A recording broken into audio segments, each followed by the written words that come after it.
James Gunn's Superman feels like a comic book come to life. It's not just about the Silver Age references, the colorful suits, or the actors looking just like their comic book versions, since other superhero movies have done all that and still didn't feel like reading a comic. The real key is that Gunn brought in three major things from comics that we'd never actually seen in live action before. The first one is how the story is told, because superhero comics have a totally different format than any other type of media. If you grab Superman 27, the issue from this July written by Joshua Williamson, you'll see that Superman loses control because of red kryptonite and ends up fighting a superhero named Marilyn Moonlight. In the middle of all that, there's a bearded Lex Luthor and even a mech with the Superman logo. It's a lot to take in quickly, so you can actually follow the story, since that issue picks up right where the last one left off. Same thing happens if you start reading other Superman comics like Action Comics or World's Finest. You just have to accept that stuff happened before that you didn't read, and probably never will, because superhero stories never really end. Even if you're starting a brand new run right after a universe reboot, there are always going to be callbacks to stuff from the past, sometimes from 40 years ago. It always feels like you're walking into a story that's already in progress. That's something pretty unique to comics, and it's got its ups and downs. Hardcore fans love it because it makes the stories feel deep and full of cool references. But for new readers, it can be pretty confusing, even if you start from issue 1 of a new run. I'm so confused.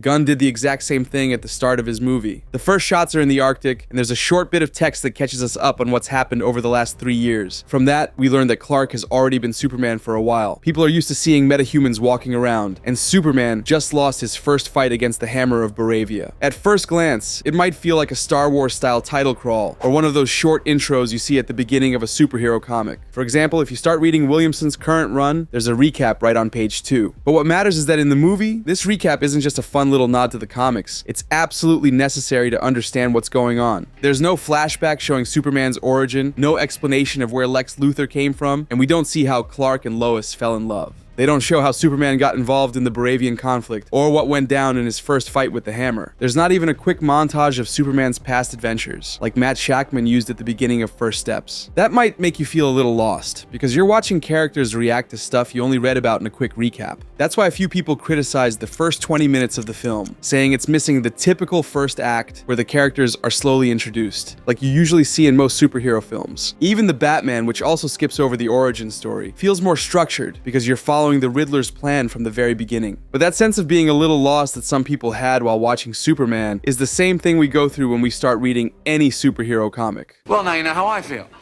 With this format, Gunn really sells the idea that this is a huge universe, just like DC's world in the comics, and that we're just dropping in on one of many adventures. Instead of wasting half an hour on a super boring intro we've already seen a million times, he throws us straight into the action. It's like opening up a random Superman issue you'd find at a comic shop right now. Sure, it might take a second to get used to if you're more familiar with how movies usually work, but like in comics, you don't need every single detail spelled out to follow the story. You don't have to be told every member's origin to know the Justice Gang are corporate heroes, and we don't even need a breakdown of their powers. Of course, Gunn borrowed a few comic-style tricks to help folks not get totally lost, like having Guy Gardner explain that he's a space cop sent to Earth by the Green Lantern Corps. It's not the smoothest or most natural line ever, but it works for people who've never heard of him. It's the same kind of thing that happens in Superman issue 27 when we see Marilyn Moonlight. She gets a short intro just in case that's the first comic you've ever picked up, and you've got no clue who she is. The second thing Gunn brought in from the comics is the way other characters show up. Besides all the classic Superman villains and supporting cast, we also get Metamorpho, Mr. Terrific, Guy Gardner, and Hawkgirl. I'm not even gonna count Peacemaker and Supergirl since they only pop up for a quick scene. But the others play active roles, and they even had their own posters. Before the release, a lot of people were worried that Gunn was just using this movie to introduce a whole new superhero team instead of focusing on Superman's story. That could have been a mess, just like in Batman v Superman. But Gunn used the other heroes the same way they're used in comics. When a giant kaiju attacks the city, and Superman's struggling to stop it without anyone getting hurt, the Justice Gang shows up to help. When Lois needs someone to rescue her boyfriend from Luthor's prison, she doesn't call the cops. Instead, she goes straight to the Justice Gang. When Metropolis is in danger because of a dimensional rift caused by Luthor, Mr. Terrific does the math and saves the day. And when Superman can't help the people of Jarhanpur because he's busy fighting his clone, Guy Gardner and the rest of the Justice Gang stop Baravia's army. Sorry, kid. Superman couldn't make it, so you got an upgrade. We never see this kind of hero teamwork in other live-action movies. No other superheroes show up to actually help out in the Batman, the Fantastic Four, or Thunderbolts. The only times we see team-ups are in full-on team movies like The Avengers, or buddy setups like Deadpool and Wolverine, where both names are in the title. But up until now, we'd never seen a standalone superhero movie where other heroes show up and do stuff. That's exactly how it works in pretty much any DC comic that takes place in the main universe. Other heroes show up because it's a shared universe where metahumans live side by side, and it's also a smart way to promote lesser-known heroes by having them pop up in stories starring big names like Superman or Batman. For example, in Superman Unlimited Issue 4 by Dan Slott, Superman heads to Metropolis to help out Jimmy Olsen. Of course, Robin shows up too, since he lives in that city. And when Clark turns into a super bat after getting bitten by Man-Bat, the Birds of Prey come in to stop him. It's still a Superman story from start to finish, but other heroes step in to help, just like in the movie. This also fixes one of the biggest issues the MCU movies have. It makes zero sense that the Void threatens all of New York, and somehow Spider-Man, Daredevil, and Hawkeye are nowhere to be found. I get that those characters can't show up because it would steal the spotlight from the Thunderbolts, and Marvel has to deal with Sony for anything Spider-Man related. But still, in Gunn's Superman, whenever there's a big threat in Metropolis, other heroes do show up to help, just like they would in a real shared universe. I waited a long time for this team-up.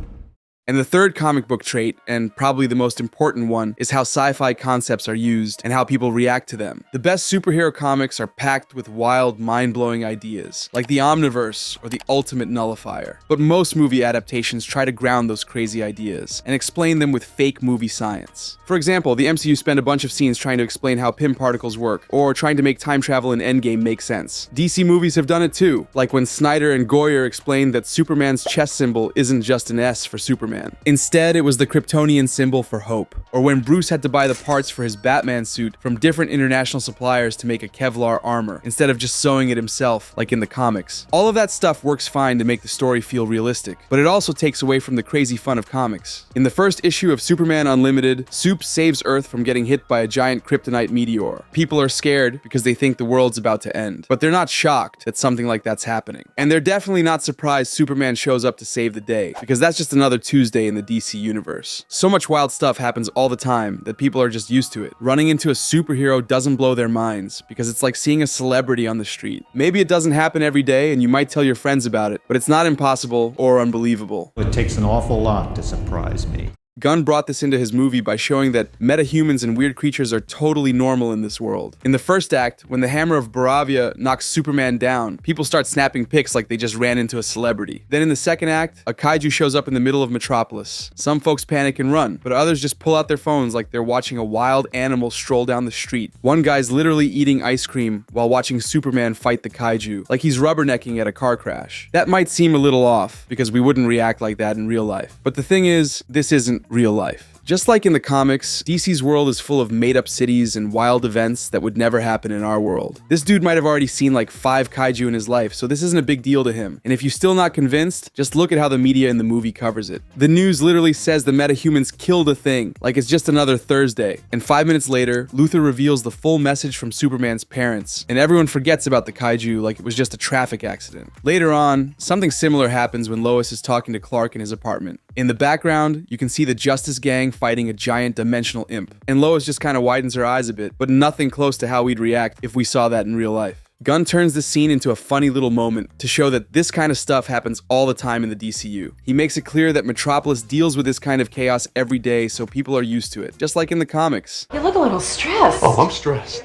This whole notion of normalizing the fantastic goes even further. I love Nolan's Batman trilogy, but if good old Christopher had directed this movie, he would have spent 15 minutes explaining how Luthor created a pocket universe. Then he would have thrown in a whole montage to show the creation of Ultraman. And we'd also get a full-on TED Talk about how Luthor turned part of his tower into a ship. But Gunn just skips all that and shows us the ideas in action, instead of wasting time with fake movie science. If the tone of the movie were different, this would feel super weird, because Lois and Jimmy instantly accept that Luthor created a pocket universe. But since crazy stuff happens every 5 minutes, it makes sense that the characters roll with these wild sci-fi ideas. And since they accept it, we do too. Plus, in most superhero movies, we barely see the heroes actually wearing their superhero costumes. Unless they're in tactical armor like the Thunderbolts, they're usually just dressed like regular people, and only suit up when when it's time to fight a supervillain. That's all about trying to make it feel more realistic, since walking around in a superhero outfit when you're off duty might just look like cosplay. The only recent movie where we see the heroes suited up nearly the whole time is Deadpool and Wolverine, and that's just because they're stuck in the void. Meanwhile, in Thunderbolts, Bucky literally spends the entire third act in a plain dark shirt instead of his Winter Soldier outfit. But in Gunn's Superman, every single Justice Gang member is in full costume every time we see them. Because we are also of the cloth.